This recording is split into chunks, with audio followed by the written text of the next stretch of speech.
there's so much opportunity in change. Mm-hmm. So I mean, even in change that I disagreed with over many administrations the last 20 years, Megan, there was still opportunity for somebody within that change. That's right. So, I mean, people are, if they're complaining about this, they're completely looking at the wrong side. Mm-hmm. I think they're lazy individuals that don't have any work ethic to speak with anyways. Welcome back to Expandable. Been a while. I wanted to talk about tariffs because it's a big thing right now. I don't know enough to be an expert, obviously, but I think I have some opinions and some ideas that we could float out there. But also from a banking perspective, like what are how should small business owners be thinking about this current day?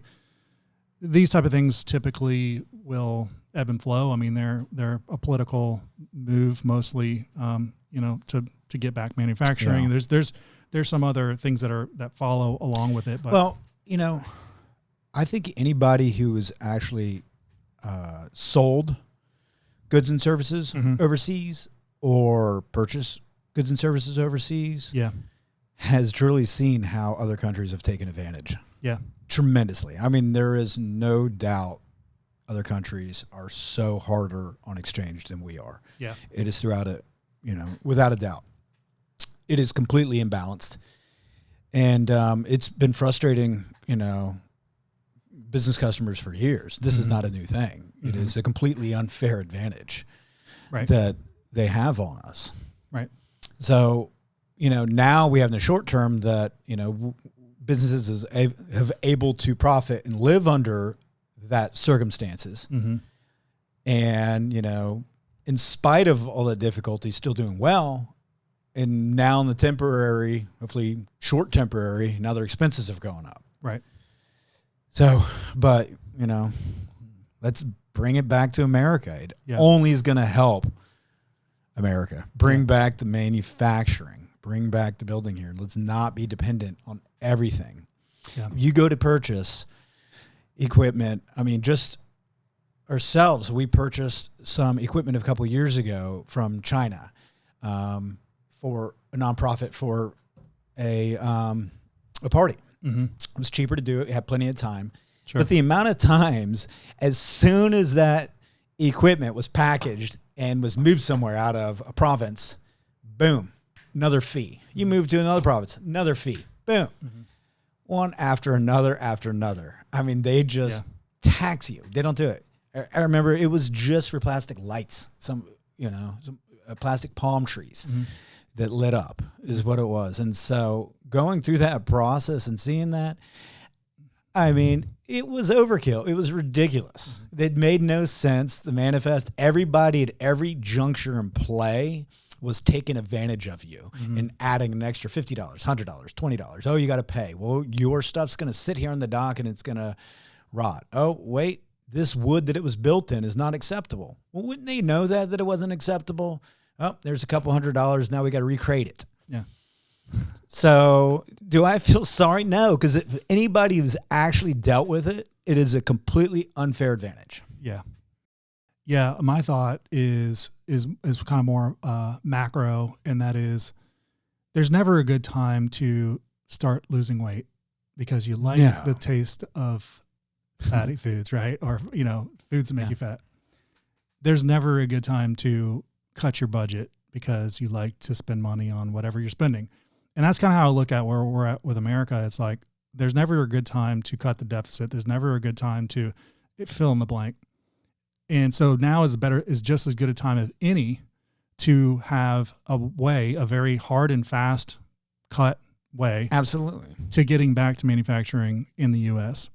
And it's going to affect some businesses more than others. But this kind of comes back to the principles of doing good business and free market. No, so, if you possibly want to preach good and you do not believe in slavery, then you would support this. Mm-hmm.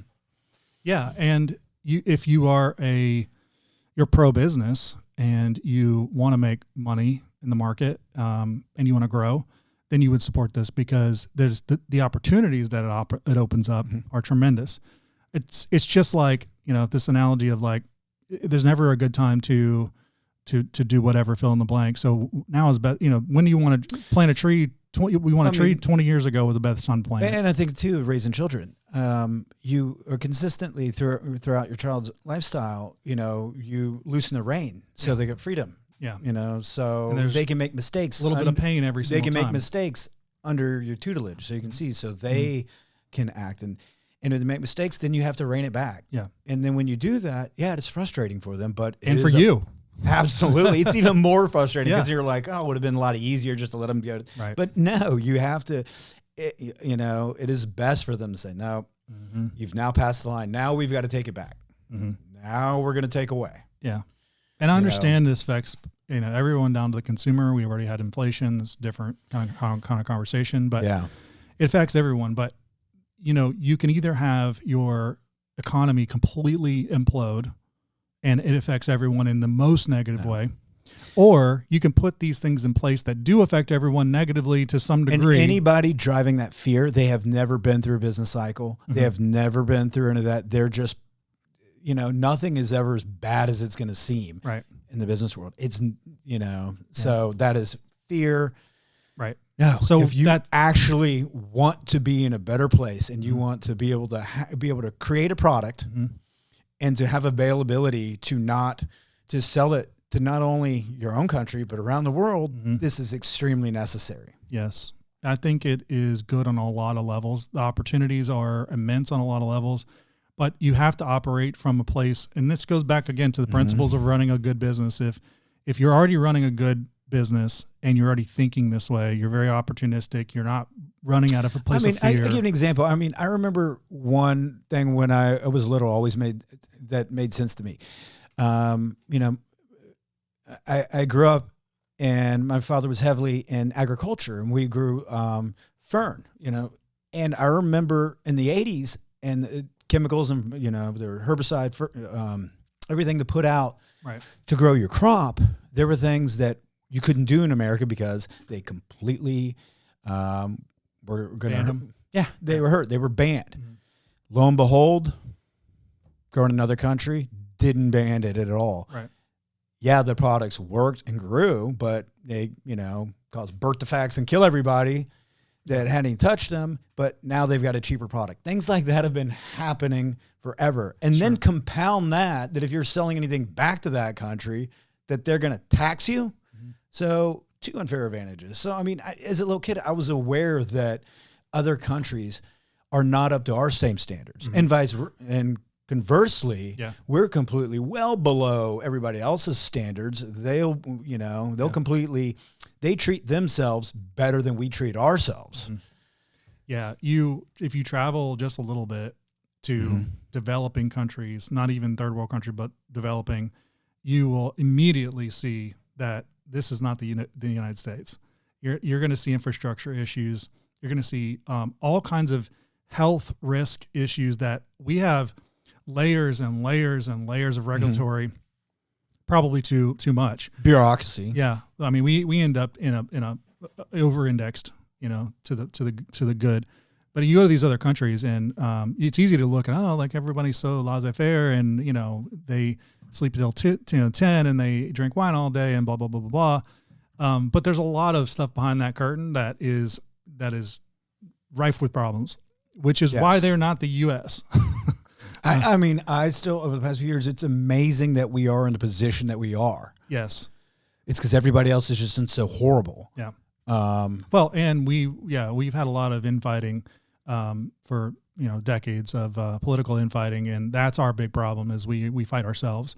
And in my opinion, but to the case of tariffs, I think that it is one of those things. If you're operating a business above board, you're opportunistic, you're leaning into the market, and you are taking advantage of all the things. You're not operating at a place of fear.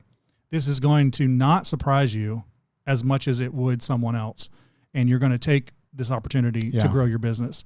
So from a banking standpoint, I think that's a good kind of segue into how should small business owners be thinking about kind of riding this out or leaning into this as an opportunity? If, obviously if, there's products and services that it is killing you It's, it's increasing with everybody else.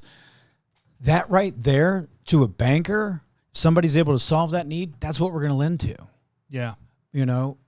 Banks have liquidity. We have liquidity.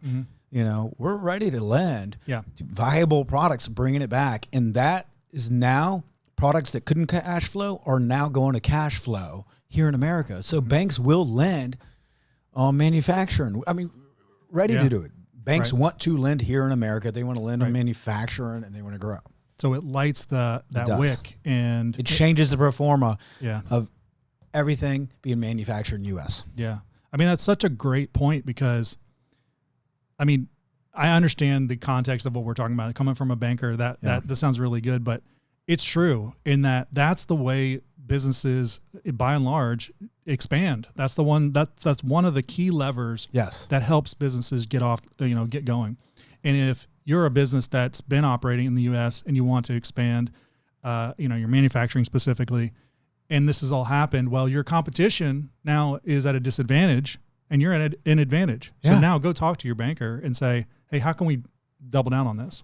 There's so much opportunity in change. So I mean, even in change that I disagreed with over many administrations the last 20 years, Megan, there was still opportunity for somebody within that change. That's right. So, I mean, if they're complaining about this, they're completely looking at the wrong side. I think they're lazy individuals that don't have any work ethic to speak with anyways. I think that mentality is typically more found in entrepreneurs, specifically business owners at large. But you have maybe a smaller set of business owners that operate out of fear, and it's only a matter of time until their business is either hurt or gone out of business because of the way they're operating. The other side of that coin are the employees. Employees don't necessarily think like that. They don't necessarily think like, market rules and opportunity and leveraging or arbitrage. They don't think in those terms. No. So I think a lot of people could say, well, what about the employees? They're going to lose their job, right? It's, to me, but again, I'm operating from this first mindset is an employee, all they have to do is say, okay, well, what's happening? The opportunity is... But I see that when people say, oh, I'm going to lose my job. But when I'm around, every business I talk to is in need of help. Right. So I call BS on that. Yeah. I mean, my eyes are open. Every business that I see around is continuing. Their excuse is they have crappy help. That is it. Yeah. So there's plenty of jobs already available. Yeah. I don't see it. Everything on TV, especially now, granted, we could be insulated here in Florida. Yeah. You travel more for right now, but in general, you go to businesses. I mean, I was in Floor and Decor, getting some papers. They were busy. You could tell they were running around and scrambling. Yeah, and I think that the ones you hear about are the ones that the news, outlets want to talk about because that's how they get clicks. Sorry, because that particular position that was created should have never been created to begin with. There's that too. There's a lot of... there was no substance in half of these jobs that were created. So it's like, oh, we're eradicating things that never should have existed. It's that culture of, we're having a meeting to have a meeting. We're having a meeting. Bloat. I'm glad that is away. You had that quietly quitting crap there for a little while while they were quietly quitting, everybody's quietly automating. Yeah. So we didn't have to deal with that. Yeah, right. Because again, back to the business owner mentality is like, okay, well, if everybody's going to quit, we got to figure out how to do this. Well, let's figure out how to do it cheaper. Because you're forcing us to do that. And that's what they're going to do. But I think for employees, it's an easy switch. If everything is not everything's being taxed overseas and the push is for local, well, look around my town. Is there a local manufacturer that's a great place to go, from this company to that company. You should do. I mean, every business owner right now, are they looking for good help? Yeah. Yeah. Everybody is. So when I hear I'm getting laid off, this is the best time. Yeah. To be laid off. Yeah. Because if you actually, pay attention and listen, and I think that's the hiccup for a lot of people is as an employee, you want to just sort of you want a single track to that next position, and it needs to look and feel and pay and everything exactly like what you're currently doing. So if you can't have that happen, you're lost.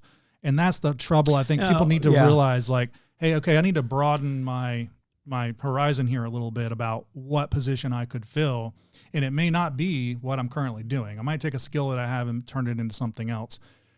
That's a little bit more of an entrepreneurial mindset. So so that's the thing. I think America's built on entrepreneurship, and it works because we have a free market. People can think for themselves, apply that to the market decides, and you have success or you don't. As an employee, if you think more like that, you're going to have a lot more success. Yeah. But it's time. Yeah. But I think we started with tariffs, and I think we're getting more into this conversation that is the real conversation beneath the tariff conversation, because you can say what you want about our tariffs, the political play for the current stage that we're in.